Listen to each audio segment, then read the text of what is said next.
Hello दोस्तों, स्वागत है आपका एक नई वीडियो में। दोस्तों, आज की वीडियो बहुत ही इम्पॉर्टेंट है। हम लोग क्लास 12th के वैद्युत धारा नामक चैप्टर से आज बहुत ही इम्पॉर्टेंट टॉपिक व्हीटस्टोन सेतु का पूरा निपटारा करने वाले हैं। तो दोस्तों, आज के इस वीडियो में हम लोग 7 नंबर अभी के भी पक्के करके ही जाएंगे, क्योंकि ये जो प्रूफ है ये 5 नंबर में पूछा जाता है और इसके साथ में इस प्रूफ पर 2 नंबर का न्यूमेरिकल भी पूछा जाता है। तो 7 नंबर का सवाल है, बिल्कुल भी आपको वीडियो को स्किप नहीं करना है। A to Z सब कुछ समझाएंगे, वीडियो को लास्ट तक देखना, सब कुछ समझ में आ जाएगा। तो चलिए बिना टाइम वेस्ट किए वीडियो को स्टार्ट करते हैं।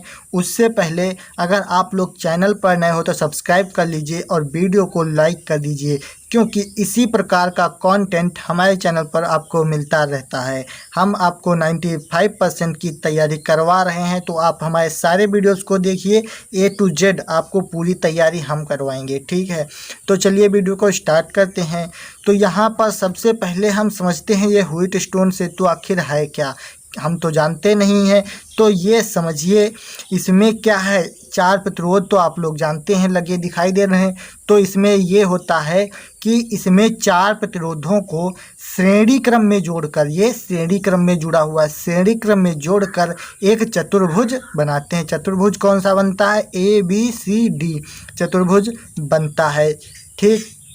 जिसके एक विकर्ण में हम क्या बनाते हैं? चतुर्भुज का ये विकर्ण होता है ना, तो इसके एक विकर्ण में हम धारा मापी तथा दूसरे विकर्ण में एक कुंजी K1 के द्वारा एक सेल जोड़ देते हैं। सेल यहाँ पर क्या है? सेल E है, इसको हम सेल लिख लेते हैं। तो यहाँ पे E क्या है? एक सेल है। तो इस प्रकार से ये चित्र होता है। तो अभी इसको बाद में समझाएंगे, पहले इससे हम जो लिखने वाला पोर्शन है, रचना है, वो हम लिख लेते हैं। तो आप लोगों की सुविधा के लिए हमने ये लिख दिया है, आप लोग वीडियो को रोक करके यहाँ से ये सारा कुछ लिख लीजिए। तो यहाँ पर समझते हैं कि आखिर व्हीटस्टोन सेतु है क्या।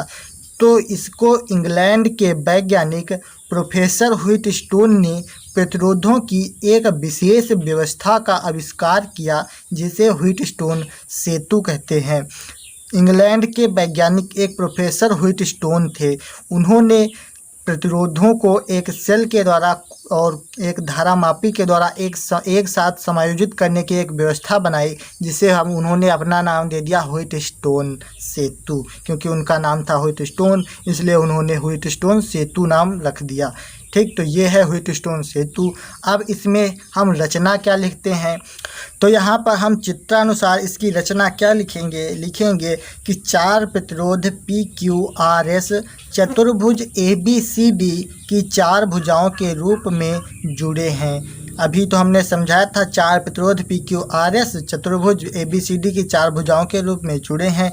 बिंदु B व D के मध्य एक सुग्राही धारा मापी। बिंदु B, देखिए यहाँ से अभी समझाते हैं। देखिए बिंदु B व D के बीच में एक सुग्राही धारा मापी, तथा यहाँ पे और लिखा है बिंदु A व C के बीच में एक सेल जुड़ा है। बिंदु A व C के बीच में एक ये सेल जुड़ा है। हमने अभी चित्र को समझा चुके हैं, यहाँ पे सिर्फ आपको लिखना है। आप पर लिखेंगे K1 व K2 2 कुंजियाँ हैं। कुंजी K1 को दबाकर वैद्युत सेल में धारा I प्रवाहित की जाती है, तो बिंदु A पर यह धारा 2 भागों में बट जाती है।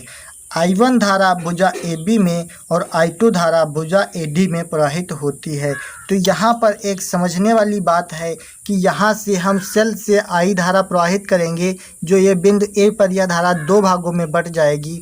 2 भागों में बट जाएगी तो I1 धारा कहाँ पे जाएगी? I1 धारा जाएगी भुजा AB में, और I2 धारा जो जाएगी वो जाएगी भुजा AD में। तो इतना आपको यहाँ से ध्यान रखना है। अब बात करते हैं इसके सिद्धांत की। तो बात करते हैं व्हीटस्टोन सेतु के सिद्धांत की। तो इसका सिद्धांत है, यदि चतुर्भुज की 2 संलग्न भुजाओं में लगे प्रतिरोधों का अनुपात शेष 2 संलग्न भुजाओं में लगे प्रतिरोधों के अनुपात के बराबर होता है, तो सेतु संतुलन की अवस्था में होता है।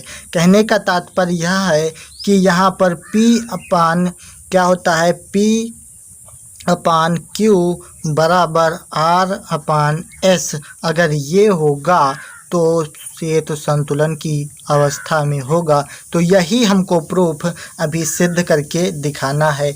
तो यहाँ पर ये नियम कौन से नियम पर कार्य करता है? तो यह नियम किरचॉफ के द्वितीय नियम पर कार्य करता है। तो यहाँ से हमको सबसे पहले लिखना होता है किरचॉफ के नियम से। तो हम लिखेंगे यहाँ पे किरचॉफ के द्वितीय नियम से, किरचॉफ के द्वितीय नियम से, क्योंकि ये द्वितीय नियम पर आधारित है, उसी प्रकार हम लिखेंगे किरचॉफ के द्वितीय नियम से। इतना लिखने के बाद अब हमको किरचॉफ का द्वितीय नियम क्या कहता है कि किसी बंद पास के विभिन्न खंडों में बहने वाली वैद्युत धारा तथा उसके संगत प्रतिरोधों का गुणनफल का बीजगणितीय योग पास में लगने वाले वैद्युत वाहक बलों के बीजगणितीय योग के बराबर होता है। तो ये हमने कल आपको पढ़ाया था, तो आप वो वीडियो देख लीजिए। तो यहाँ पर हम बंद पास कौन सा लेंगे? ABDA, क्योंकि ये पूरा यहाँ तक बंद पास होता है। तो लिखेंगे बंद पास ABDA, क्योंकि पूरा जब यहाँ ABDA यहाँ तक लेंगे तभी तो बंद पास होगा। तो ABDA में इतना लिखेंगे, ठीक। तो यहाँ से ABDA में किरचॉफ का नियम लगाएंगे। क्या होता है? I1P, क्या होता है? I1P माइनस I2R, क्या हो जाएगा? I2R। क्योंकि हमने किरचॉफ के नियम में बताया था कि ये धारा इस तरफ है तो ये प्लस की रहेगी, यहाँ से आएंगे तो धारा की दिशा उस तरफ होनी चाहिए थी, है इस तरफ को, इसलिए हम इसको माइनस में ले लेंगे। और क्या है? I1P माइनस I2R बराबर क्या हो जाएगा? वैद्युत वाहक बल, इसमें वैद्युत वाहक बल कोई है ही नहीं, तो यहाँ पे हम कर देंगे 0। तो यहाँ से जब माइनस में इसको 0 के उधर भेजेंगे तो हो जाएगा प्लस में। क्या करेंगे? I1P बराबर I2R, ये हो जाएगा समीकरण नंबर 1 मान लेते हैं, ठीक। उसके बाद हम बंद पास BCDB में लिखेंगे। क्या लिखेंगे? बंद पास BCDB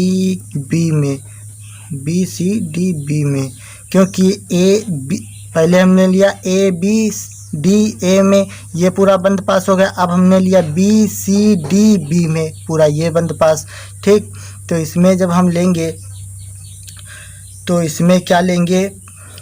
तो इसमें लेंगे I1Q, क्योंकि यहाँ पे I1 धारा जा रही है तो यहाँ पे हो जाएगी I1, और यहाँ पे क्या हो जाएगी? I2, यहाँ पे I2, क्योंकि ये इधर से जा रही है I2, इधर से आ रही है I1।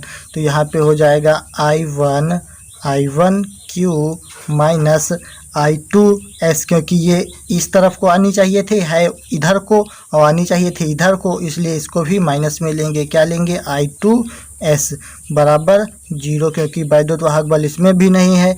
तो हम इसको जब 0 के उधर भेजेंगे तो क्या हो जाएगा? I1Q बराबर I2S, इसको मान लेते हैं समीकरण 2। अब यहाँ से लिखेंगे समीकरण 1 को 2 से भाग करने पर, ठीक। तो समीकरण 1 हमने निकाला था I1P बराबर I2R, ठीक। और इसके बटे में हम लिख लेंगे I1Q बराबर I2S। इसको हमने बटे में लिख लिया, क्योंकि भाग करना है। तो यहाँ से क्या कट जाएगा? यहाँ से I1 है और I1 है, I2 और I2 ये दोनों कट जाएंगे। तो यहाँ से क्या निकलेगा? यहाँ से निकलेगा P/Q बराबर R/S। तो यही हमको प्रूफ करना था, जो हमने प्रूफ कर दिया है। यहाँ P/Q R/S जब ये संतुलन की अवस्था होगी, यानी कि 2 संलग्न भुजाओं का अनुपात शेष 2 संलग्न भुजाओं के अनुपात के बराबर होता है, तो सेतु संतुलन की अवस्था में होता है। यही होता है इसका सिद्धांत। तो उम्मीद करते हैं आपको बिल्कुल भी समझ में आ गया होगा। अगर वीडियो अच्छी लगी हो तो लाइक कर दीजिए, चैनल पर नए हो तो सब्सक्राइब कर लीजिए, क्योंकि इसी प्रकार का कंटेंट हमारे चैनल पर मिलता रहता है। तो चलिए मिलते हैं इसी प्रकार की एक नई वीडियो के साथ।